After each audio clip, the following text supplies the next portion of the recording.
Hello, English 221. This is your week 12 video. Our focus in this video will be the idea that creative writing can be used as part of an argument, and we'll look at a couple examples. But first, a couple of reminders. First, the assignments, as always, are in weekly assignments.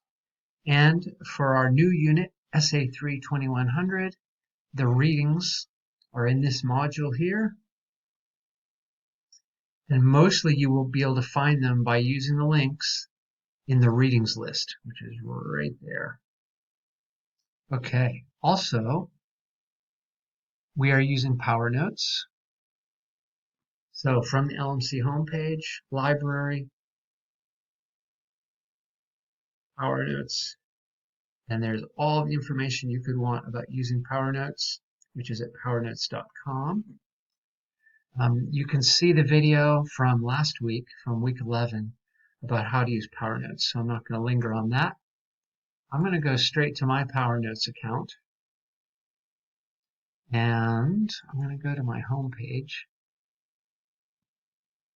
Okay, so you do need to make a project called 2100. You can see I have lots of projects in here. And I'm going to go to 2100.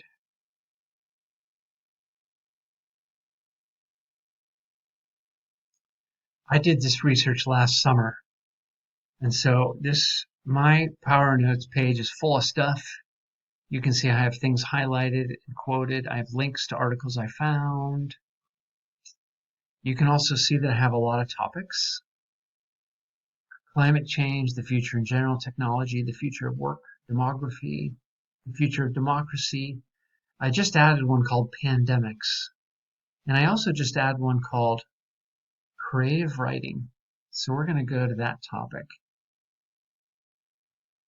And so within my creative writing topic, I saved a few things. One is the article by Kaku, and this one, I don't have a link to it. So you can find the document in Canvas. And you probably already realized that you can't. It's hard to find online, although you can if you're clever. Here, though, you can put a note. Even if you don't have a link to it, you can still put notes about it. So you can put lots of things in PowerNotes. So a couple of things I wanted to show you. Again, our focus is creative writing, because in Essay 3, you will write about one of your own descendants in the year 2100. So it has a creative writing element. I'm going to start by clicking on this article here. This is one of your readings. 12. See, I already read it. The 5 best places to live in 2100. No floods, famine, or war, and the people are nice, but just noble. I was trying to find an article about climate change that was a little more optimistic, or wasn't so negative or depressing. So this is what I found. And this whole first paragraph is from the perspective of 2100. It's a Saturday night. Notice it begins, and it's already in present tense. So it's 2100, but it's writing in present tense. It's not saying it will be a Saturday night. It's saying it is. And I want you to do that in your essay too. It's a Saturday night in August, and another electric and endless Arctic sunset has cast the city of Iqaluit in gold. Downtown on the street, in an Inuit-themed bistro feast featuring tundra-fed musk ox and Arctic char, a host of young urban designers, dance choreographers, and writers are discussing the plights of their parents, who immigrated to this northernmost province, Nunavut, in eastern Canada in the 2070s. The smartly dressed friends, enjoying a flowery peach Sauvignon Blanc from China, are American and Spanish, Indian and African, compared to their parents and grandparents who fled deadly heat and droughts, endless forest fires and flash floods. The young artists in the year 2100 can't believe they have it so good.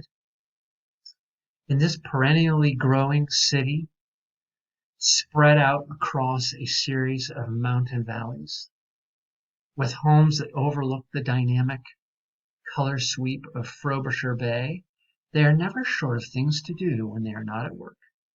Under the eternal summer sun, they hike, birdwatch, kayak, which the Inuit like to remind the newcomers they invented. The outdoor opportunities are thrilling. So notice that it's written in present tense. It's the year 2100. And this isn't an argument in the normal way. It's not giving you evidence, at least not yet. There might be some evidence down below.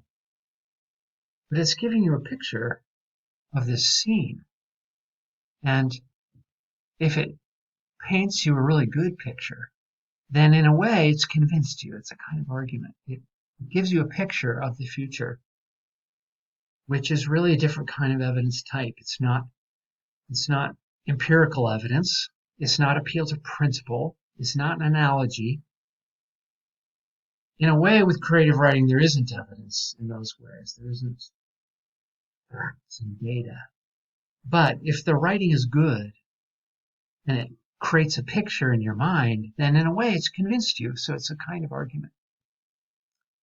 Let's go back to the outline and look at a different example of creative writing.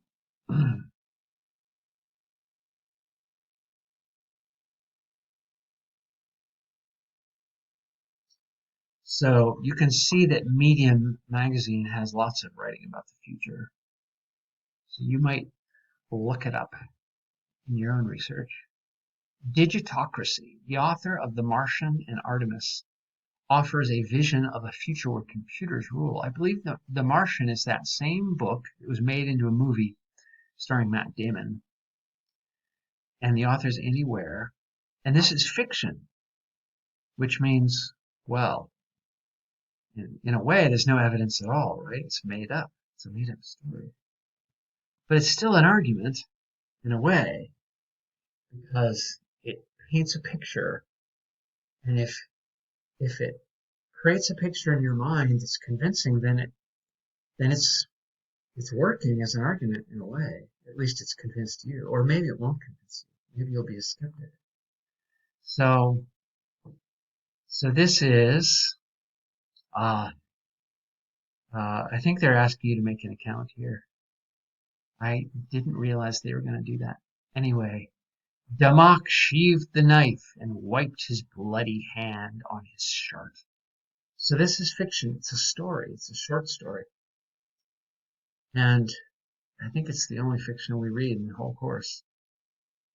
And it creates a picture in your mind of the future, of a situation where the computer has taken over. And it's an argument in a way. It's not empirical support. It's not appeal to principle. It's not an argument by analogy. But it is a kind of argument when you do creative writing. So you want to do that in your essay too. If you create a really great picture for your reader using your creative writing skills, then in a way you've convinced your reader. Okay, so back to my outline, and I hope you enjoyed the readings for this week, and that's it for this video.